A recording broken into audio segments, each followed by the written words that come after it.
Hello guys, welcome to the platform once again. It's great to be back on your screen. It's the preview of the game, Chelsea versus Manchester City, the opening day of the Premier League. Manchester United winning yesterday 1-0 against Fulham. Liverpool also defeating Ipswich Town 2-0, and quite an exciting game to watch. But I don't know why Ipswich were trying to play from the back. Though this craze of playing the ball from the back. You know, Pep Guardiola, the Spanish orientation of football, playing from the back, tiki-taka passing, is almost been adopted by most teams in the Premier League. And the question I'm asking is, do they have the personnel to execute that tiki-taka play? Everybody is trying to copy. What I like about Everton is that they don't copy. Everton, normally the goalkeeper will instruct the players to go inside and he kicks the ball upfield. Pickford. That's what I like about them. They are not joining the crowd, learning from what Pep Guardiola is doing. Anyway, let's come back to the Chelsea versus Manchester City preview. Yeah, a crucial game for Chelsea and Manchester City on the opening day of the season, 24-25 season. And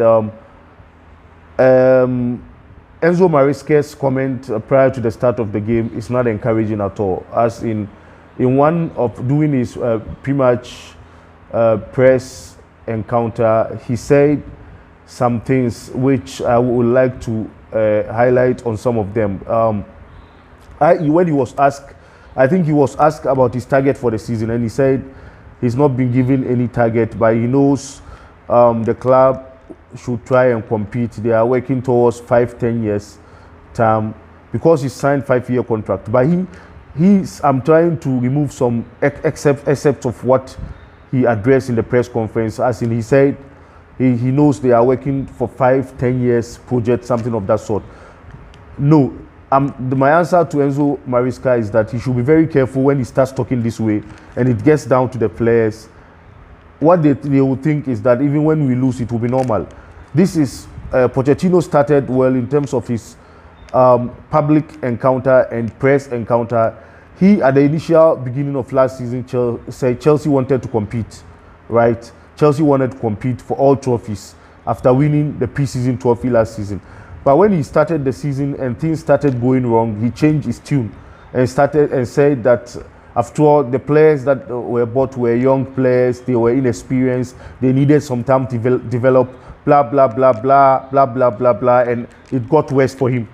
So my advice to Enzo Maresca is that he shouldn't go, even is starting worse. Pochettino even gave optimism. He gave an optimistic press encounter. But Enzo Maresca is not giving an optimistic encounter when he says he's not having anything in mind, but he knows the club is working towards 5-10 year project.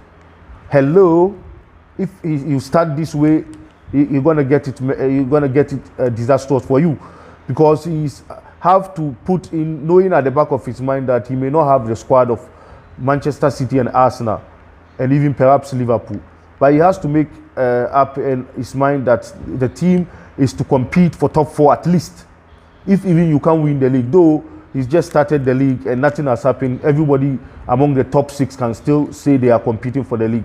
But he has to give optimism to the squad, because when you start talking, being pessimist, and it gets into the squad, it becomes a problem for Chelsea. Yeah, and that's my warning to him, that he has to be very careful with what he's saying.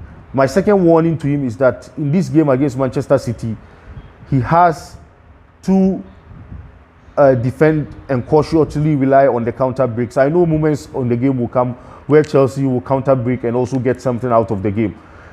So my advice to him is that he shouldn't be arrogant in trying to play from the back. Even check the preseason against Manchester City. Excuse me. We saw how the game went out when he said he wanted to play his tiki-taka and passing football. Erling Haaland got 2 goals within 3 minutes or so, and then the game ended 4-2 or right? So this shows that Pep Guardiola is the master of the passing game. He has to stop his arrogance of wanting to play from the back. He said some of these technical team members on the bench told him to slow down with respect to the high pressing and the passing game, and he said no. My warning to him is that if he loses this game, pressure is coming onto him immediately. So he has to make sure that he defends cautiously and rely on quick counter break in this game, because he can't play the passing game with Pep Guardiola. No. If he opens up, I'm sounding the warning here on this preview. Opens up, Man City is going to beat us by 6-0 or 6-1. Yeah, I mean it. This is a season game when Pep Guardiola wouldn't be lenient as he was in the preseason that he won the 4-2. So that's my warning to Enzo Maresca. He should stop that stupidity of saying he's going to play from the back against the master of playing from the back. Pep Guardiola is the master.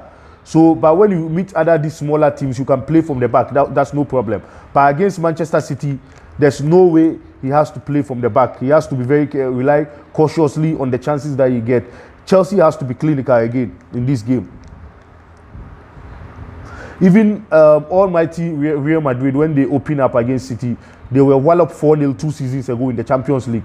And last season, when Carlos Ancelotti learned his lessons and he didn't open up, he relied on counter break, and both games were draw.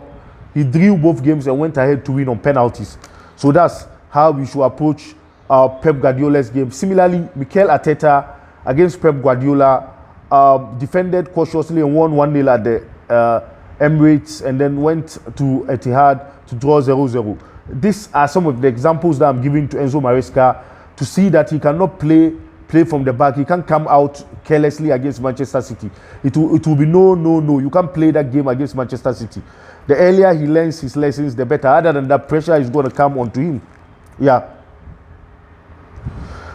So that's my advice for him. My probable lineup for the game is I'll go with Jorgensen in post, Malo Gusto, Tosin Adarabiu. Tosin Adarabiu, I saw that he wasn't sharp in the preseason. Hopefully, the season is starting tomorrow. He has to be sharper. Renato Vega in defense, and I will leave Vega in and Cucurella at the left back. Yeah, so I'll play Vega in defense instead of maybe Fofana and Levi Colwell. I don't trust their tackling. Renato Vega, when he came in the second half against Inter Milan, I saw his tackling, and he was damn serious with his tackling and aggressive. So that's the kind of player I want to start against City. And then Cucurella there, and then in midfield, Caicedo. I will still trust Enzo Fernandez. This is his season, as people are telling him. He has to prove us wrong. He's been inconsistent last season. Lavia should also be in there. Cole Palmer in front, Cole Palmer, Nkunku and Jackson. So I will be going 4-3-3. My Pedro Neto should be in the second half, should come on in the second half to energize our attack. Right? As considering what the coach has in mind, and this my lineup do. With this lineup, the damage will be limited. But if you insist on playing from the back, I will not be surprised if City wins the game. Yeah, but if you cautiously approach the game, as in you will not be recklessly playing from the back and going high line, I think we can get a draw or even surprisingly get a win. Because I think with this squad, though we lack energy in midfield, Conor Gallagher is gone. Right? Conor Gallagher's ball control is not that good, but in terms of off the ball aggression and tackling, that is what Chelsea is going to be missing. And I don't know if Romeo Lavia and Enzo Fernandez will give us what Conor Gallagher was giving us. So that's my issue there. So going into this game, this is my concern, that Chelsea don't know that losing Conor Gallagher is a problem. But I know it's a problem. But the only issue with the owners is that they are thinking of profit. Abramovich was not thinking of profit. He was thinking of success. And when you get success, you're going to get the profit that they are talking about.